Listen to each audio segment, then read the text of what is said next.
question I've been getting a lot recently is, how can I be motivated, or can you motivate me for me? And there's a lot of different aspects about motivation that people don't really understand, so I feel it's a good idea to help clarify it.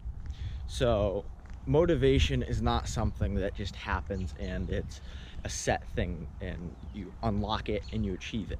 That's a lot of big misconception about things in life right now, especially for the younger generations, is that once you get something, then you just have it. It's like, oh, I'm gonna go get that and that and that. Like, I'm gonna get my job, my car, and the love of my life, and you're gonna be set. But it's a gross misconception to believe that if you just simply get those things, you're gonna be okay. Oftentimes, people do that, and then they find themselves being depressed, or they're wondering, like, oh, how come now that I have this, I'm not happy? How come now that I have my dream job, I'm not making millions and millions of dollars and living the life I want? I still have the same problems. And the realization that people got to come to is that it's a process, and life is not a set thing. There's no end goal. Oftentimes in, for example, sports, the clock goes for a set amount of time, and it's whoever scores the most points by the end. Really, that's a metaphor for life more so. There is no, in like hockey or basketball, football, or whatever sport it is, if the other team comes back and beats you, there's no point that if you just get to like 50 points or 30 points or 2 goals, then you win. It's not who gets there first, it's about who does it better. And that brings me to another point, that nobody really, a lot of stress to people comes from them being worried that they're not doing enough or they're not first. And the real thing people have to understand is that doesn't matter. It doesn't matter if you're first or you're the youngest to do something. What matters is that you're the best at it. And oftentimes the people who are best at it are not the first. You take a look back at some of the richest people in the world right now. For example, Bill Gates, right? He wasn't the first ever person to use a computer, but he was one of the best people at it. And while he was early on in the process, he was not the first. And people always have such a high divine respect for, oh, he was the first, or he was the youngest. Like, oh, he's the youngest skill in the NHL right now, youngest player. But is he the best? No.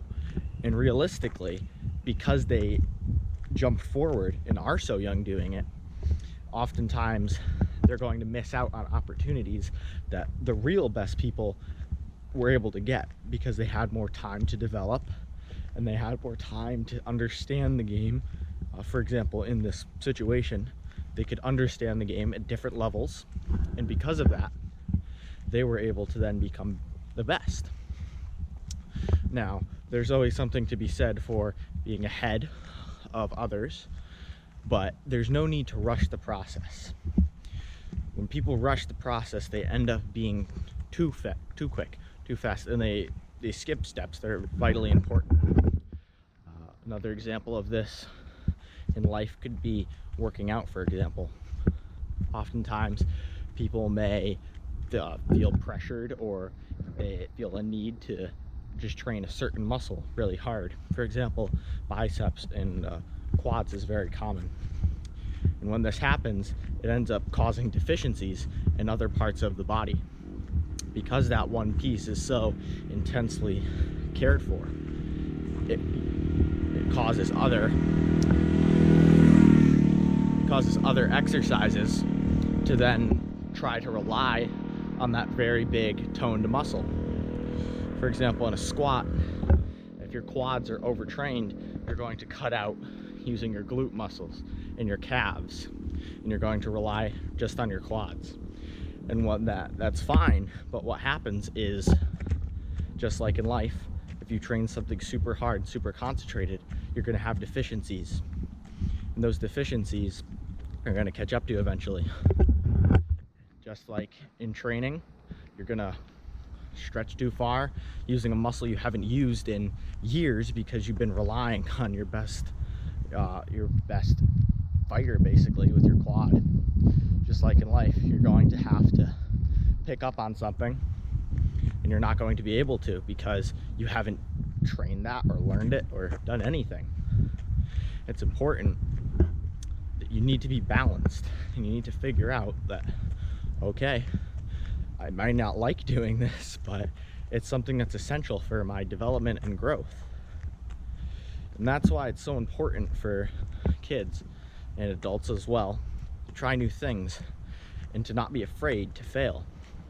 There's such a stigma against failing and asking questions or being the odd one out, for example, in school, in life, anything.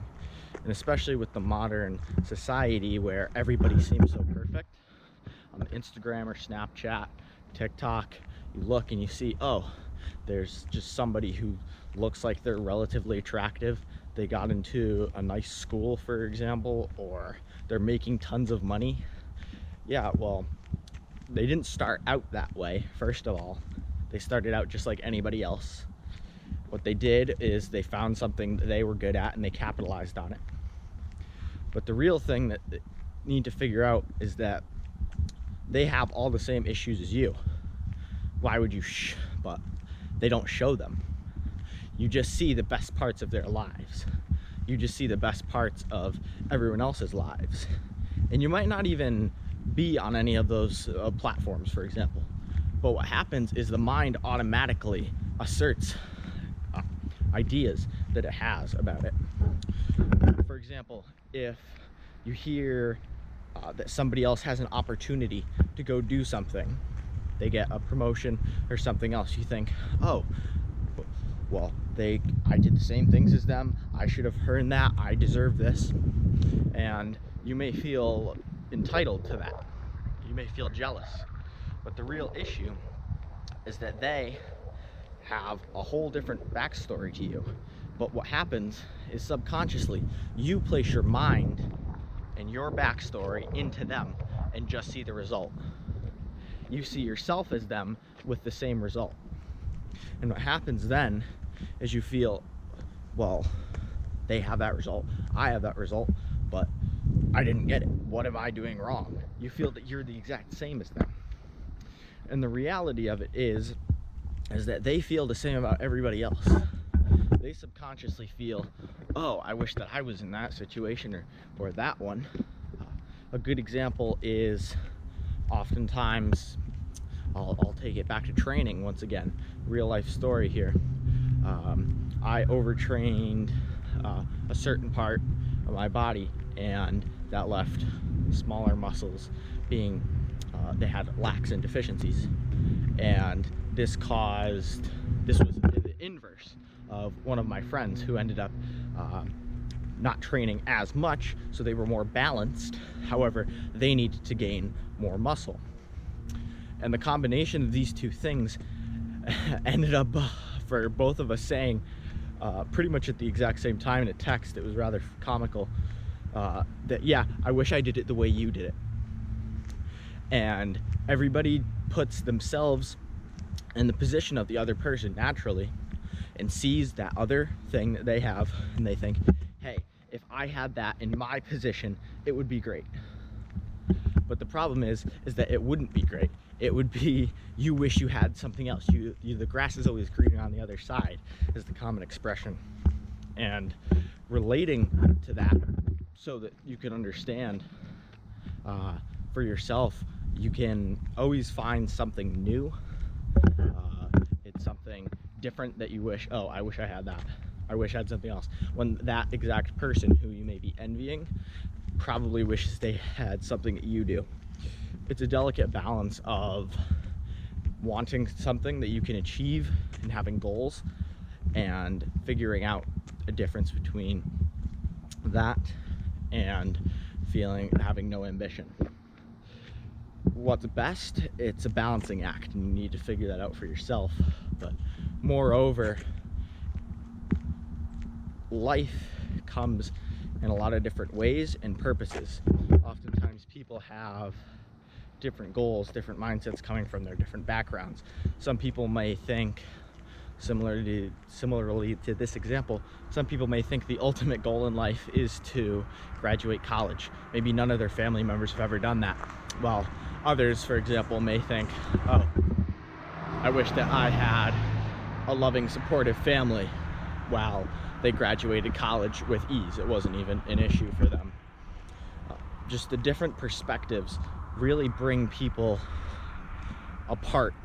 And in this modernized world where there's so many insights into other people's lives, it's very important that you remember that you come from you and your background. Nobody else has that same background as you. I don't care if it could be me compared to somebody on the other side of the world, but it could be somebody, even your twin.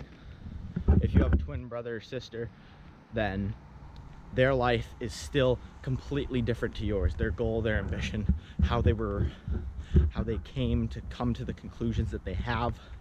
There's just so much separation between each other and between humans. And it's imperative that one never forgets that they come from them. And that just because they may believe one way, they can't just accept, oh, I wish I had that, or I wish I had that. And it's important to remember that you're yourself and that you come from you.